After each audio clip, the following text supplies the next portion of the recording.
Hello everyone, my name is Relax and Panic, and this is another reaction to that time that I got reincarnated as a slime. Or, as I will name it from now on, slime. As I heard, name it now, because it's way more easy to do that. So, it's episode 3, and you know what to do. As always, if you want to see my reaction, just go down into my descriptions, follow the links, replace the circumflex dot parts with real dots, and enjoy. Once you've done, feel free to come back here and hear my thoughts about this episode. So, see you soon. For those that came back, welcome back. Now, what a great episode. I liked it. It was a good one. And my wish was even granted. We had Wolveriders in the end. But let's get through there one step at a time. So, we started off a little bit surprisingly for me, because last episode I am pretty sure that the direwolves were already there, but it's okay. So they wanted to create kind of a cliffhanger and then they just removed it. Story-wise it's a bit strange, but so they haven't attacked yet. So we started off in the village before the direwolves arrive, and he was and by saying he I mean Rimuru was even able to like set up some defenses and stuff, which makes a lot of sense as we've seen in the fight then. So he kind of made them use bows. I guess they had them already, and those were pretty efficient. I mean, they shot down multiple direwolves with their with bow and arrow before they could arrive. So that was good. Additionally to some other damage that appeared. And he made them set up a small defense, a fence kind of, which was okay. It was not a real fence, it was more like a barricade against riders, or in this case against wolves. So that's an easy thing and a good thing to do if you're going against something like that. So clever. He healed every one of them that was injured by, and that was interesting, swallowing them. Then he, I guess he like used one of the potions in his own body because he's fluid. So it was intermingled with his body fluid, and thus he is like a healing drop of liquid. So that worked pretty fine. Although I have to say he really has to look out that he's not wasting too much resources there. As we've seen later on. So he healed them all. In the fight, that was pretty cool. He used the abilities he already had. So he used the steel threads, which I wasn't completely aware of. That was a clever one and a mean one. I mean, that's a way of dying you will not like. I remember, Monita, the first time I've seen something like that, apart from role-playing games like Shadowrun, where you have like monofilament wires, or nano wires, depending on how you name them. The first time I've seen was in, what is it called with the zombies? You know the movie. The very famous one, where one was sliced into pieces by something like that. That was just mean, and it reminded me of that a lot. So the poor wolves just ran in and got, sliced away. I'm not sure how many really died of the arrows, or if they just died of the steel threads. However, there was a clever setup trap, and thus they just stormed in frontal. That's how they died.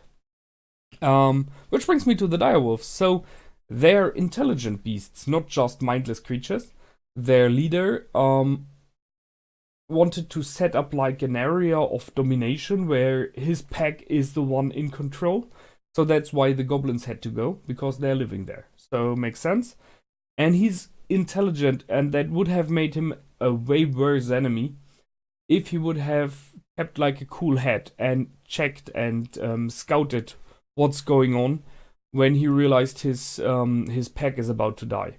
But instead he stormed in frontal, was catched in the sticky thread, and water bladed away, as many other creatures have been before. So we got some new abilities. Menace, as we've seen, that was great, and a super sense. So makes sense. They have a real good smelling abilities, so they will sense if someone is nearby. That may come in handy. I just asked myself if all those additional stuff like heightened senses, or if he would swallow like an eagle, he would have like better vision. If this is passively there all the time, or if he has to activate it. I guess he has to activate it, which makes it a bit weaker, because if he would have all those abilities that normally an animal or stuff like that would have passively, he would be aware of everything around him on the one hand, but I think on the other hand he would have a lot of problems, because if you are very good at listening, you hear everything very good. This is a problem as well, because everything is very loud for you, so you cannot talk normally with people if you see everything very very far, so you might have the problem to see stuff more closer, or with zooming in and out all the time. So I guess it's more something to activate. He got the wolves to follow him, and then he named every one of the goblins and one of the direwolves. So we now have Ranga. So that's a cool one. We've seen him in the intro, and if I got that correctly, when his tail is moving, he creates wind, and I mean a lot of wind. So that's nice. They follow him. The whole pack evolved by just naming one, and yeah, they're loyal to our little slime Rimuru. That's a nice one. That's a cool thing. So he's building up like a foundation of people that follow him and believe in him. Reminds me a bit of Overlord there, but not with the wish to be like the world leader or anything like that yet. He named all of the goblins, and that was interesting. So they are going crazy here, because getting a name means that you evolve level-wise. You get stronger, you get more influential, you have better abilities to survive. So he wasn't aware of that. Otherwise, possibly he wouldn't have done it. He wasted all of the magic he stored up in him when he ate all the crystals in the cave. So one might say it is a bit wasted there, and used for things. Yeah, well, he could have used it for other stuff later on, but then we don't know. Maybe this tribe is becoming his foundation, where he can always go back to. They will for sure always follow him. I mean, he's like, they kind of perceive him as like a god, or at least a very, very influential and for them very powerful being, that gave them superiority above the things they were before. So they will follow him for sure for the rest of the existence of this settlement. He put them together, so the wolves and the goblins. That's a nice one, and we've already seen what I guessed. Wolveriders. I'm so in for it. I really like that. I mean, you have to have it, right? They have grown in stature, in power, and everything. So I guess there will be more children coming and everything. This new created society will very, very likely grow and be healthy. Now they just have to get more stuff going, like masonry and yeah, fabrics. So that's what we are out for now. He's going to meet with the dwarves. I'm not sure if the dwarves are perceived as normal creatures, so in the meaning that he has to give them names. I guess they are, being an intelligent major race, they are possibly already having names. Just saying. And he wants to get a trade agreement with them so that his goblins can build huts or maybe even houses and have something more to wear than just rags, which would be fine. He set up 3 rules. I like them. So it's rule number 1, don't attack humans. I'm not sure about this one. Sure, he was a human before. He's aware that humans very likely, although he doesn't know the world completely, are powerful, so attacking them or standing against them will very likely get you killed.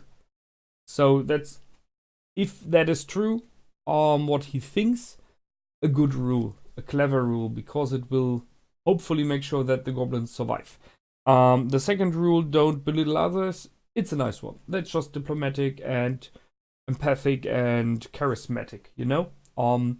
Make friends. It's in the end. Don't make enemies, make friends. You never know. They might evolve. And the last one, don't fight each other. That makes sense. I mean, as a society, there are always some grudges and stuff like that, but don't fight each other in the meaning of doing war against each other. And so those are just 3 rules, but they are very good ones and very important ones. Which brings me to the big question now, which I have in this episode. So he gave names.